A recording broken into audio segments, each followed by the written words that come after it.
So the first step to your origami bag is to cut your fabric to the proper size.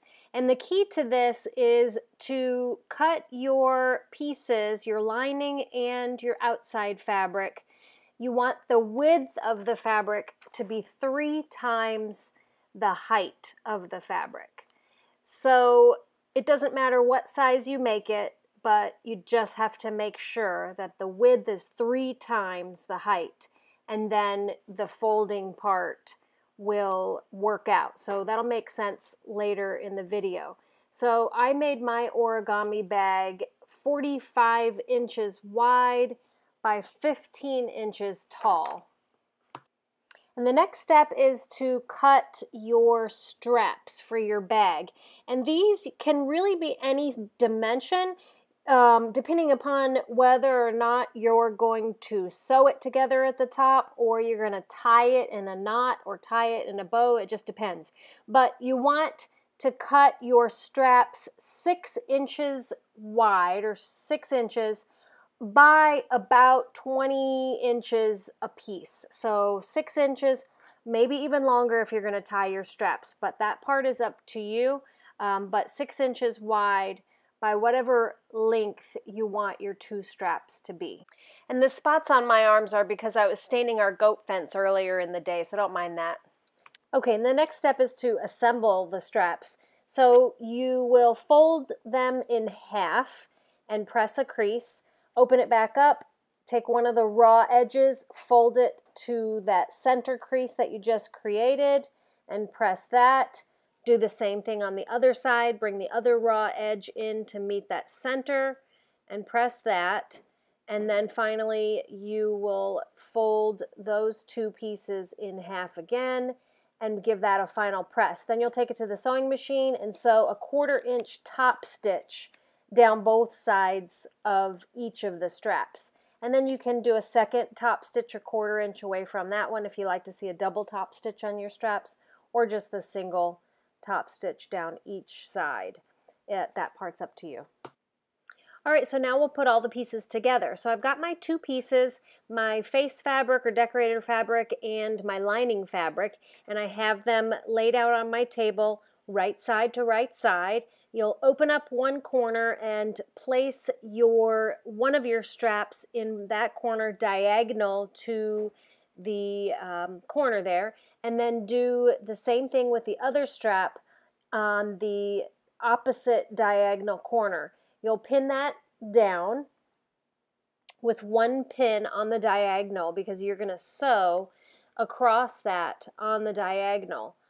And then pin all the way around your whole bag perimeter. You're going to leave an opening about 8 inches, enough to turn the bag right side out. So pin all the way around, leaving about an 8-inch opening on one of the long sides.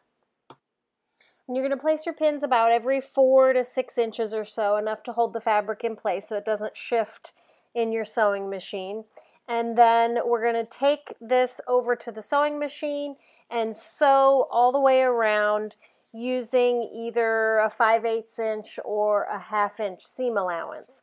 So I'm going to start sewing in the center of one of the long sides of my bag and go all the way around, and like I said, leave about an 8-inch opening when you come back around in order to turn the bag around. And I'll show you when we get to the corner how to handle sewing the strap. Okay, so the corner strap we sew on the diagonal. We're going to sew diagonally across the strap and the corner. So you see I dropped my needle into, when I got to the strap, I dropped my needle into the fabric and then pivoted at a 45-degree angle. Rather than a right angle, we're going to go at a 45-degree angle across that strap. And I sewed back and forth a couple times just to secure it real well. And then when we got to the other edge, another 45-degree turn to go around that corner. And then, of course, in the opposite corner here, we're going to do a 90-degree turn there because there's no strap on that side. And then once we get to the opposite corner where that other strap is, then we'll do another 45-degree angle across the strap to secure that one in. Okay, and so just continue to sew all the way around to the other diagonal corner where the other strap is. And don't mind the wood stain on my arms. I was out staining the fence. So here's the other strap, and of course we're going to do the 45-degree angle across that, back stitch it. I like to go across it a couple times to make sure that that strap is in there good and solid.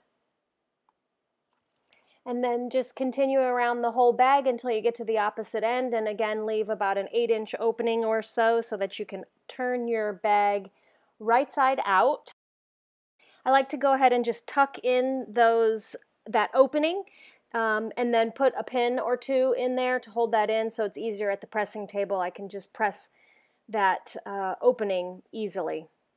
And then at the pressing table, make sure that you just roll those seams out so that your bag is nice and flat and your seams are nice and flat when you press it. You know what I mean? Just roll the seams between your fingers so that you have the seam all the way. Okay, so now on to the assembly. So lay out your bag right side out, nice and pressed, and you're going to fold at 45 diagonal to one of the straps. So you'll see that strap in the bottom left-hand corner. You want that to be at the point, and then you're going to do the opposite angle on the other side with, of course, the strap at the other end of that point. And then fold that in half, and you can kind of see it coming together. You see how the bag is on a diagonal there? You can see it coming together.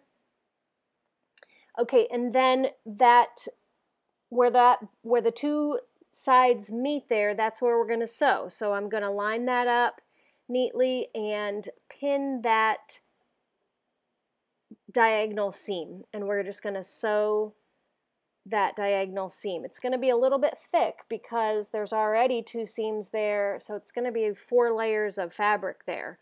So go ahead and pin that, and then the next step is to take that to the sewing machine, and we're going to stitch that seam from one end to the other. Okay, and then after I pin this side, I'm going to hold the bag so it doesn't come unfolded, flip it over, and we're going to pin down the other diagonal seam on the back side of the bag, and you'll see that here in just a moment. Hold it together. Okay, now we're going to pin this diagonal seam on the back side, and then take the whole thing to the sewing machine and sew it. All right, so sew those 2 seams that you just pinned, and then you're going to do one more step, and that is to square off the bottom of the bag. So you have kind of a box at the bottom of the bag so it'll sit flat. Okay, so you take the corners and you're going to turn the bag wrong side out, and you're going to sew a diagonal seam across the bottom of the corner of the bag, and that will create a box at the bottom of your bag. And you're going to do that on both corners. Once both corners are sewn, flip your bag right side out again and check your corners and make sure that the 2 seams that you just sewed in the corners do create a flat bottom on your bag. Make sure that you've got that correct. And then the last part to this origami bag is to sew your handles together, or you can simply tie them together in a knot at the top if that's the look you want to do. You can definitely just tie them. I actually sewed mine together, and then I added a little strip of an accent fabric to cover the seam that I sewed. And you don't have to do that, but it is an option. Okay, so I made my bag a crossbody bag because I just like to have hands free. Let me raise that up a bit. And while I'm in here, I'll give you. And then when I joined my straps, I just sewed them together at the top, and then I put this little piece of fabric on the top and then top stitched that on there. Just folded these edges in so their raw edges are hidden, just to give it a little accent. And then, of course, the inside is this white quilted fabric that was in the video. And then I did a little special pocket on mine after I was done with it. I kind of opened it back up on this diagonal seam, and I inserted a little pocket here for my cell phone because I like to have that handy when I'm out and about. So I just used that same this fabric and inserted a little pocket in my bag.